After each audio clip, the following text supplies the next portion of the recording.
नमस्कार, India voice देख रहे हैं आप और मैं हूं आपके साथ शिवम दुबे। इंडिया वॉइस के खास कार्यक्रम देवभूमि समाचार में आप सबका स्वागत है। रुक करेंगे खबरों की ओर। आपको बता दें कि लोकसभा की बेला पर भाजपा हो या कांग्रेस, सभी सियासी दल जिताऊ और टिकाऊ कैंडिडेट की तलाश में जुटे हुए हैं।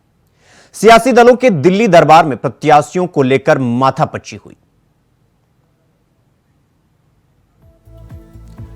तो 3 सीटों पर बदलाव होगा। सूत्रों के हवाले से यह खबर है कि 5 सीटों में से 3 सीटों पर नए चेहरे उतारे जाएंगे। बीजेपी के राष्ट्रीय मीडिया प्रभारी को टिकट मिल सकता है। ये वो 3 चेहरे हैं जो नए हो सकते हैं। अनिल बदूनी पौड़ी से उम्मीदवार हो सकते हैं इस बार लोकसभा चुनाव में। और हरिद्वार सीट पर त्रिवेंद्र सिंह रावत को मौका मिल सकता है इस बार। टिहरी में किसी पूर्व प्रशासनिक अधिकारी को टिकट मिल सकता है। तो 3 सीटों पर बदलाव होने की आशंका जताई जा रही है। सूत्रों के हवाले से खबर है जिसमें 5 सीटों में से 3 सीटों पर नए चेहरे उतारे जा सकते हैं। टिहरी माला राज्य लक्ष्मी शाह, इन टिकटों पर खतरा है जो हम आपको बता रहे हैं टिहरी पर। और पौड़ी में तीरथ सिंह रावत की सीट को खतरा है इस बार। और हरिद्वार में डॉक्टर रमेश पोखरियाल निशंक, इनकी भी सीट पर इस बार खतरा मंडरा रहा है। टिहरी माला राज्य लक्ष्मी शाह,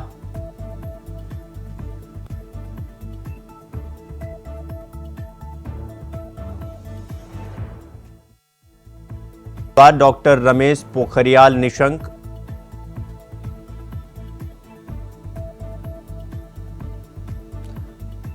फिलहाल टिकट पर खतरा नहीं। नैनीताल अजय भट्ट की सीट को कोई खतरा नहीं है। अल्मोड़ा सीट से अजय टमटा, नैनीताल से अजय भट्ट।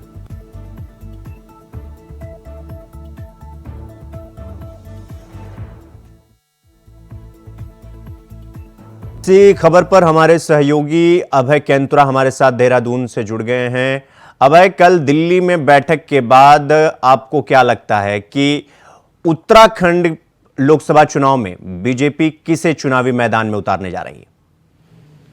देखिए, सबसे बड़ी बात यह है कि बीजेपी की रणनीति जो अभी तक की रही है वो ये है कि जीत तो सुनिश्चित है। बीजेपी को उम्मीद भी है कि इस बार लोकसभा चुनाव में उत्तराखंड के 5 लोकसभा सीटों पर बीजेपी जीत की हैट्रिक पूरी करेगी। लेकिन पार्टी इस समय ऐसे उम्मीदवारों की तलाश यहाँ पर कर रही है जो सबसे ज़्यादा मतों से यहाँ पर जीत सकते हैं।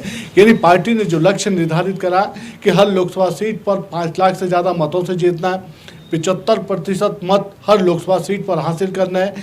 और जो शहरी क्षेत्रों में हर पोलिंग बूथ पर 370 का नया आंकड़ा अचीव करना है। पहाड़ी क्षेत्रों में हर पोलिंग बूथ पर 10% के वोट यहाँ पर बढ़ाना है। तो उन सब चीज़ों को लेकर ऐसे कैंडिडेट की तलाश पार्टी यहाँ पर कर रही है जिससे ये सब चीज़ें पूरी यहाँ पर हो सके और बीजेपी को इस लोकसभा चुनाव में बड़ी जीत हासिल हो सके। ऐसे में पार्टी इस बार कुछ नए चेहरों को भी चुनाव मैदान में उतार सकती है। पार्टी के जो सूत्र बता रहे हैं वो ये है कि जो उत्तराखंड की 5 लोकसभा सीटें हैं, उन 5 लोकसभा सीटों में इस बार 3-2 का जो रेशियो है, यानी तीन जो सीटें हैं उस पर परिवर्तन यहाँ पर हो सकता है। 2 जो सीटें हैं जिस पर इन सीटों पर, जिन 3 सीटों पर परिवर्तन होने की बात आप कह रहे हैं, इसके पीछे की क्या वजह है? परिवर्तन के लिए बीजेपी क्यों सोच रही है? देखिए, सबसे बड़ी बात है कि जिन 3 सीटों पर परिवर्तन की बात हम लगातार कर रहे हैं, जो पार्टी के भीतर से खबरें निकल कर आ रही है, उस पर पार्टी उन सीनियर नेताओं को यहाँ पर टिकट देना चाहती है, उन चेहरों को यहाँ पर चुनावी मैदान में उतारना चाहती है जिनका संगठन में भी लंबा अनुभव रहा है, जनता के बीच में उनका अच्छा प्रभाव यहाँ पर रहा है और जनता उन्हें पसंद करती है उत्तराखंड राज्य के।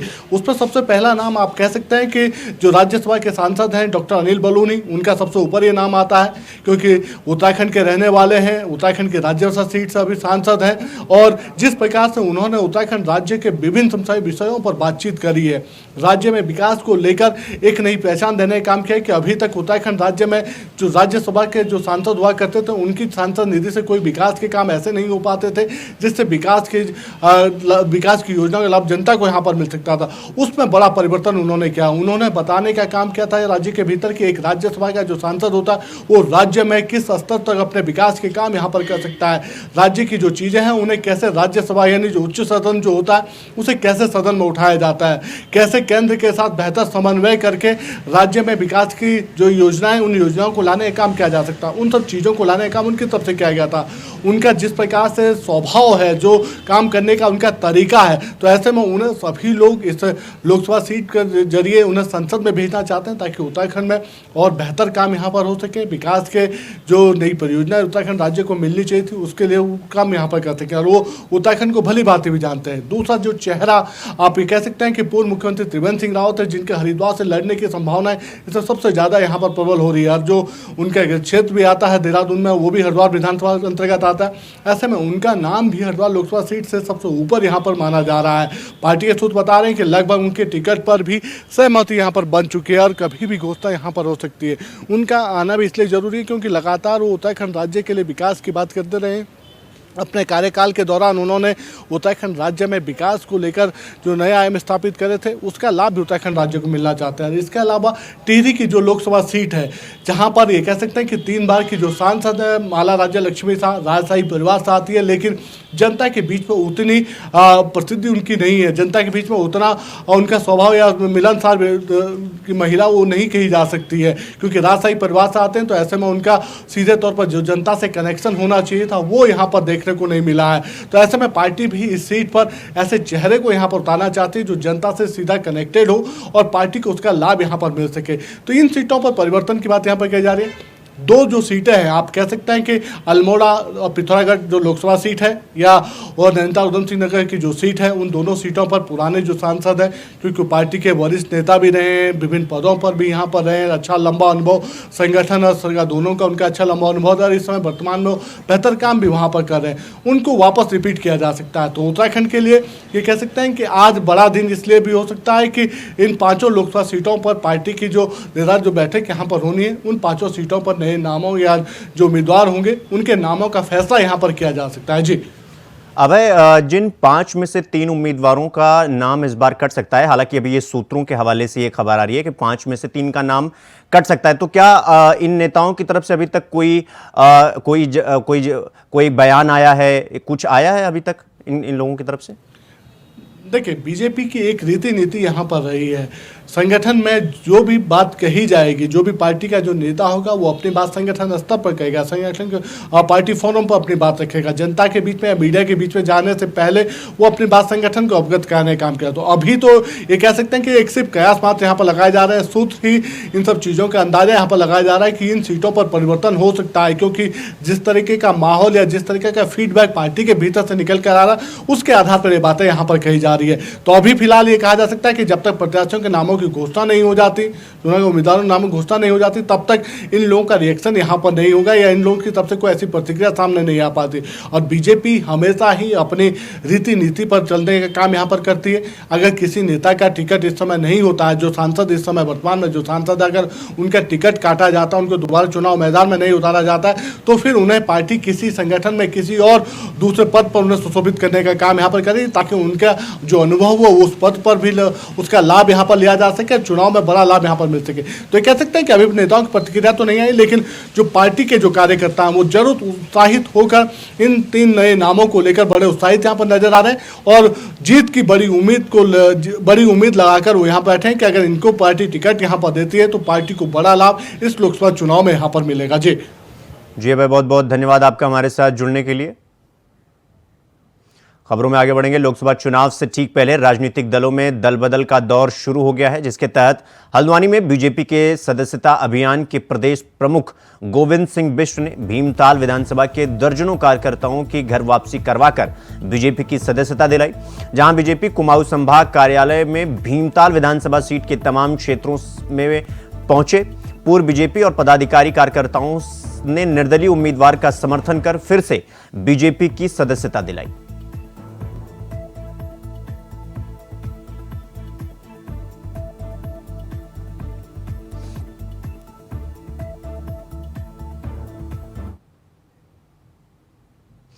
अगली खबर देहरादून से है, जहां नेता प्रतिपक्ष यशपाल आर्य ने सदन के भीतर कानून व्यवस्था को लेकर सरकार की घेराबंदी की और पुलिस अधिकारियों की कार्यशैली पर सवाल खड़े किए। नेता प्रतिपक्ष ने कहा कि राज्य स्थापना दिवस के दिन हुई लूट की घटना हो या आज विधायक आवास के समय हुए नाबालिग बच्ची की मौत, दोनों ही केस में पुलिस सिवाय आंखें मूंदे रहने के अलावा कुछ नहीं कर पाई। नेता प्रतिपक्ष ने कहा कि आज तक किसी भी बड़ी घटना का खुलासा पुलिस कर ही नहीं पाई है, जो कानून व्यवस्था पर सवाल खड़ा करता है।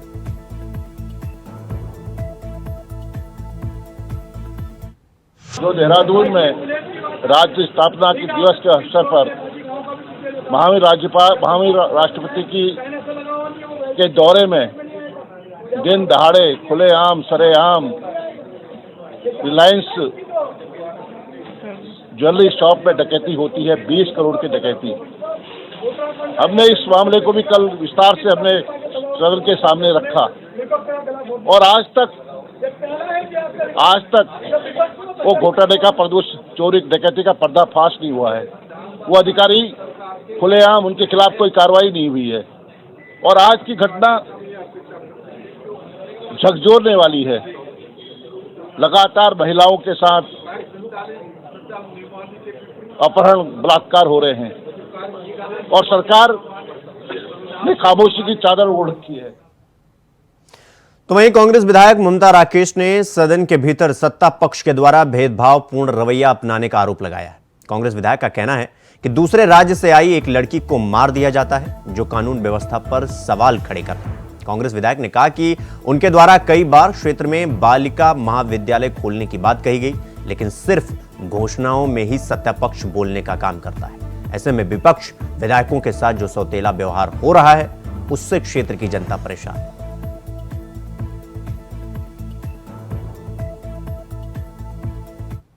और भारतीय जनता पार्टी की सरकार लगातार विपक्ष की और जनता की आवाज को दबाने का काम कर रही है। बहुत ही महत्वपूर्ण मुद्दे हैं, सभी विधायक गणों के अपने अपने विधानसभा क्षेत्र से और पूरे प्रदेश की ज्वलंत समस्याएं हैं। कानून व्यवस्था की बात करें तो पूरी तरह से कानून व्यवस्था चौपट हो चुकी है। प्रदेश में बलात्कार और महिलाओं का उत्पीड़न हो रहा है, युवा बेरोजगार है। बहुत ही महत्वपूर्ण मुद्दे थे। अगर बात करें रोजगार की तो युवा चारों तरफ दर दर भटक रहा है। औद्योगिक क्षेत्रों में आज तक न ट्रांसपोर्ट नगर बन पाया है और न ड्रेनेज की कोई व्यवस्था हुई। आज स्थिति इतनी बद से बदतर होती जा रही है कि मुख्यमंत्री ने 10 प्रस्ताव औचित्यपूर्ण कामों के मांगे। सबसे महत्वपूर्ण कार्य शिक्षा का होता है। हमारे क्षेत्र में महाविद्यालय का प्रस्ताव भेजा गया, लेकिन उसे अनदेखी कर दी गई। कहीं इंटर कॉलेज नहीं उच्चीकरण होना था, उच्चीकरण वहां का नहीं किया। खबर देहरादून से है, जहां कांग्रेस विधायक रवि बहादुर ने बजट सत्र में सत्ता पक्ष के व्यवहार को लेकर बीजेपी सरकार पर गंभीर आरोप लगाया है। तभी कांग्रेस विधायक ने कहा कि विपक्षी सदस्यों की तरफ से विधानसभा अध्यक्ष को सूचना दी गई थी और कहा कि बजट पर चर्चा करने के लिए वो लोग शामिल होना चाहते हैं, लेकिन विपक्षी सदस्य जैसे ही सदन से बाहर गए, सत्ता पक्ष की तरफ से खेल खेल लिया गया और बिना विपक्ष के सदस्यों के ही बजट पास कर दिया गया। साथ ही कहा कि वह बजट पर सरकार की पोल खोलना चाहते थे। G20 के बारे में बताना था कि G20 में कैसे भारत सरकार ने 4100 करोड़ रुपया खर्चा करा, जिसका आप बजट में बड़ा छाती पीट के उसका गुणगान किया क्या G20 में हमें क्या मिला क्या नहीं मिला। इसके अलावा सफाई कर्मचारियों पे बात करनी थी कि आज प्रदेश में स्थिति इतनी खराब है कि 9000 सफाई कर्मचारी काम कर रहा है, जहाँ पे 24000 सफाई कर्मचारी को काम करना चाहिए।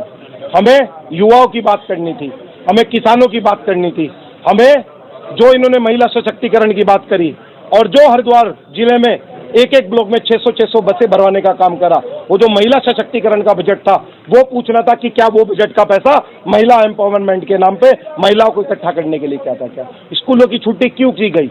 तो ये बहुत सारे मुद्दे थे जिनको लेकर आज सरकार से हमें पूछना था। सरकार को पता था, लगातार विपक्ष ने इस बार सरकार को घेरने का काम किया। सरकार इससे बौखलाई हुई थी। साजिश के तहत हम 2 मिनट के लिए बाहर गए और सबके नाम हम ले दिए गए, जबकि हमने अध्यक्ष जी को कहा था कि हम जा रहे हैं, उनको सूचना करके गए थे, उसके बाद भी हमें बोलने का मौका नहीं दिया। ये बहुत दुर्भाग्यपूर्ण है।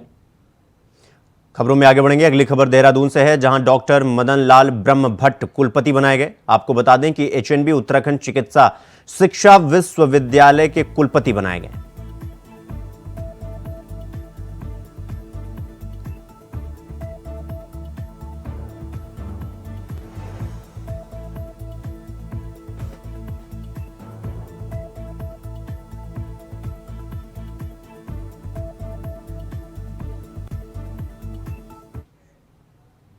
अगली खबर डोईवाला से है, जहां 3 दिन पहले लापता हुई लड़की का अभी तक कोई सुराग न मिलने से परिजन नाराज हैं। क्षेत्र के लोगों के साथ मिलकर कोतवाली में परिजनों ने प्रदर्शन भी किया। आपको बता दें कि परिजन कोतवाली के आगे सड़क पर बैठ गए और पुलिस से लड़की को ढूंढने की मांग कर रहे हैं।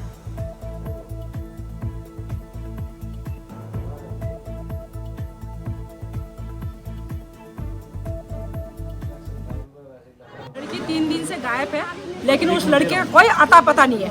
पुलिस वालों को पता लगा है कि 2 लड़के जो हैं संदिग्ध हैं, उनको अरेस्ट कर रखा है और हर्रावाला चौकी में रख रखा है। अब उन लड़कों ने ये बताया कि हमने सर्वे चौक में उसे लड़की को विक्रम में बिठाया है।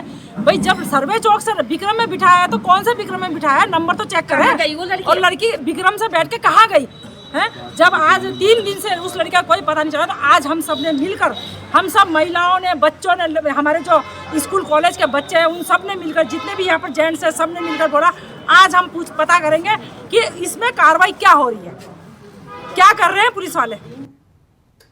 खबर देहरादून से है, जहां विधानसभा अध्यक्ष रितु खंडूरी ने बयान दिया है। बजट सत्र अनिश्चितकालीन के लिए समाप्त होने के बाद यह बयान दिया गया है। कहा कि रितु खंडूरी ने कहा कि इस बजट सत्र में विनियोग विधेयक सहित 6 विधेयक सदन के पटल पर पारित हुए हैं। वहीं 2 विधायक पुनर्विचार के लिए सदन के पटल पर आए, जिसमें से 1 विधेयक को वापस लौटा दिया और कई सूचनाएं भी प्राप्त हुई हैं।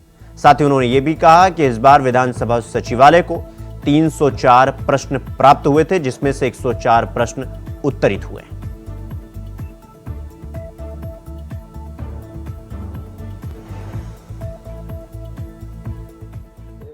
विनियोग विधेयक कुल 6 आए। माननीय राज्यपाल जी का संदेश संदेश सहित पुनर्विचार हेतु प्राप्त 2 विधेयक हमारे पास आए। 1 विधेयक हमने एक वापस लिया गया। 11 प्रतिवेदन सदन के पटल पे रखे गए। 6 याचिकाएं स्वीकृत हुई। नियम 300 की प्राप्त सूचनाएं 61, स्वीकृत 14, ध्यानाकर्षण के लिए 22, नियम 52 की प्राप्त सूचनाएं 39, स्वीकृत 4, ध्यानाकर्षण के लिए 15, नियम 58 की प्राप्त सूचनाएं 18, स्वीकृत 13, नियम 310 की प्राप्त सूचनाएं 1, परिवर्तित 1, नियम 58 में। ये 26 फरवरी को जो हुआ उसका मैंने आपको इसके बारे में रुक करेंगे अगली खबर की ओर। अगली खबर देहरादून से है, जहां मौसम विभाग केंद्र देहरादून के निदेशक डॉक्टर विक्रम सिंह ने मौसम का पूर्वानुमान जारी किया है। उन्होंने उत्तराखंड में बारिश और बर्फबारी की संभावना जताई है। साथ ही उन्होंने कहा कि पश्चिमी विक्षोभ की सक्रियता से 1 मार्च से 3 मार्च तक प्रदेश भर में बारिश और बर्फबारी होगी। 1 मार्च को मैदानी और पहाड़ी इलाकों में हल्की सी बारिश की भी संभावना है। इसे लेकर येलो अलर्ट भी जारी कर दिया गया है, जबकि 2 और 3 मार्च को मध्यम से भारी बारिश हो सकती है। इसे देखते हुए ऑरेंज अलर्ट जारी कर दिया गया है। उत्तराखंड के लिए मौसम की बात 1 तारीख की शाम रात से जो है जो एक्टिविटी है, आप ये कह सकते हैं कि ज़्यादातर जगहों में प्रदेश में वो रहेंगी। विशेषकर जो हमारे हिल्स में या जो अंदर के डिस्ट्रिक्ट है, उत्तरकाशी, चमोली, पिथौरागढ़, रुद्रप्रयाग, बागेश्वर, तो इनमें जो है जहाँ ज़्यादातर जगहों में हल्की से मध्यम बारिश मिलेगी। उसके साथ साथ भारी बारिश या भारी जो बर्फबारी है वो भी इन अंदर के डिस्ट्रिक्ट्स में कहीं कहीं पर कल रात को भी जो है वो देखने को मिलेंगी। अन्य जगह बात करें, कल तो जो थंडरस्टॉर्म एक्टिविटी है या हेल की एक्टिविटी है वो भी लेट नाइट में या अर्ली मॉर्निंग में कल जो है कल रात और परसों के अर्ली मॉर्निंग में वो देखने को मिलेंगी। जब आप 2 तारीख को जाएंगे तो जो एक्टिविटी है और भी बढ़ेगी। तो पूरे प्रदेश में मैं कहूँगा कि ज़्यादातर जगह में हल्की से मध्यम बारिश है वो चलने वाली है, दिखने वाली है। ने एक बार फिर पूर्व अनुमान जारी किया है। 1 मार्च से लेकर 3 मार्च तक जो प्रदेश है उसमें बारिश और बर्फबारी का जो दौर है वो देखने को मिलेगा। देहरादून में अगर मैं बात करूँ तो देहरादून में अभी भी काले बादल छाए हुए हैं और मैदानी क्षेत्रों के लिए और पहाड़ी क्षेत्रों के लिए आज येलो अलर्ट जारी किया गया है। वहीं 2 और 3 मार्च को भारी से भारी बारिश की जो चेतावनी दी गई है उससे ऑरेंज अलर्ट जारी किया गया है। वहीं पहाड़ी क्षेत्रों में 2500 फीट से अधिक जितने भी हिल स्टेशन होंगे वहां पर बर्फबारी का जो दौर है वो देखने को मिलेंगे। लेकिन मौसम में जो बदलाव आया है उससे कहीं ना कहीं जो तापमान है उसमें गिरावट नजर आई है। फिलहाल मैदानी क्षेत्रों में काले बादल छाए हुए हैं और संभावना ये है कि दिन के बाद जो बारिश है वो यहाँ पर देखने को मिल सकती है और इसी के लिए आज येलो अलर्ट जारी किया गया है और 2 और 3 मार्च के लिए ऑरेंज अलर्ट जारी किया है। तो 3 दिन के लिए ये भारी बारिश की जो चेतावनी दी गई है और साथ साथ लोगों को एहतियात भी रखने की जो मौसम विभाग ने चेतावनी दी है कि जो लोग हैं कृपया सावधानी से गाड़ी चलाएं इस दौरान और पहाड़ी जो इलाके हैं वहां जाने से थोड़ा बचें। कैमरा जर्नलिस्ट निशांत चौहान के साथ मैं तुषार गुप्ता, इंडिया वॉइस देहरादून। तो अगली खबर पौड़ी से है, जहां बस अड्डा बनने के बाद अब नगर पालिका बस अड्डे के अंदर चल रही स्ट्रीट वेंडर्स की दुकानों को यहां से हटाने जा रही है। दरअसल बस अड्डे के निर्माणाधीन होने के दौरान नगर पालिका ने अस्थायी तौर पर स्ट्रीट वेंडर्स को बस अड्डे में दुकान चलाने की अनुमति दी थी, लेकिन बस अड्डा बनने के बाद फेरी विक्रेताओं को दूसरी जगह शिफ्ट किया जाएगा।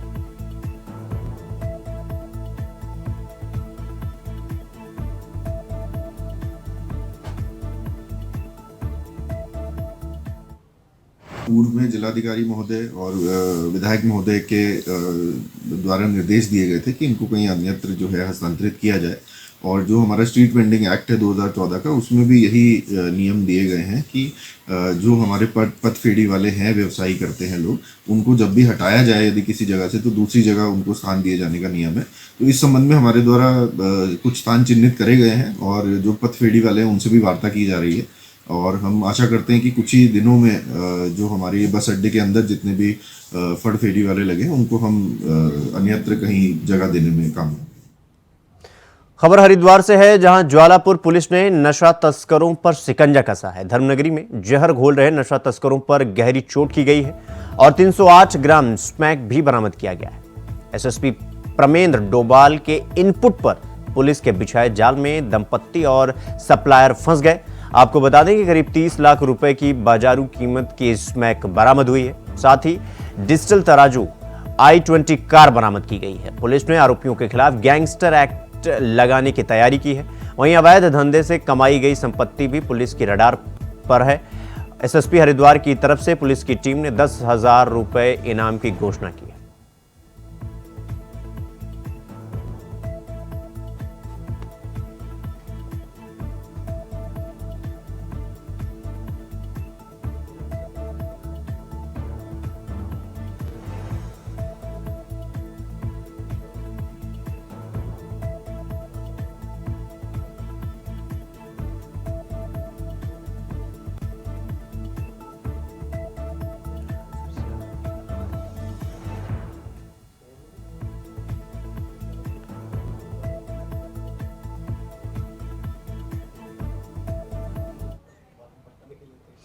अगली खबर रुड़की से है, जहां एक बार फिर से आर्मी और ग्रामीण आमने सामने आ गए और गांव के लोग महिलाओं सहित धरने पर बैठ गए, जिसके बाद सिविल लाइन पुलिस भी मौके पर पहुंची और हालात को सामान्य बनाने में लगी हुई। मामला खंजरपुर होकर गुजरने वाली भंगेड़ी के रास्ते को लेकर गरमाया हुआ है। जब आर्मी के अधिकारियों ने भंगेड़ी के जाने वाले रास्ते को बनने से रोकने का प्रयास किया, तो जिससे सैकड़ों ग्रामीण धरने पर बैठ गए।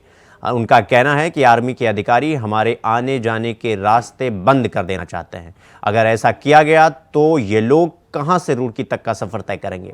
उन्होंने आरोप लगाया कि आर्मी के लोग जानबूझकर उन्हें परेशान करते हैं। फिलहाल कोई आश्वासन ग्रामीणों को नहीं मिला है और ग्रामीण धरने पर बैठे हुए हैं।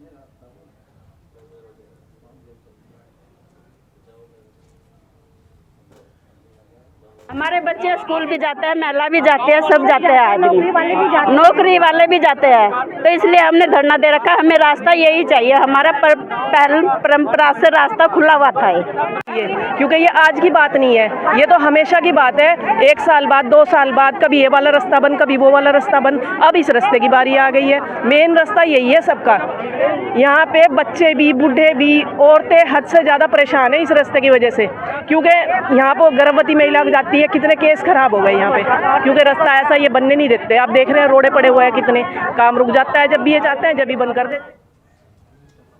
देवभूमि समाचार में फिलहाल अभी के लिए बस इतना ही। देश दुनिया की तमाम खबरों को देखने के लिए देखते रहिए इंडिया वॉइस। नमस्कार।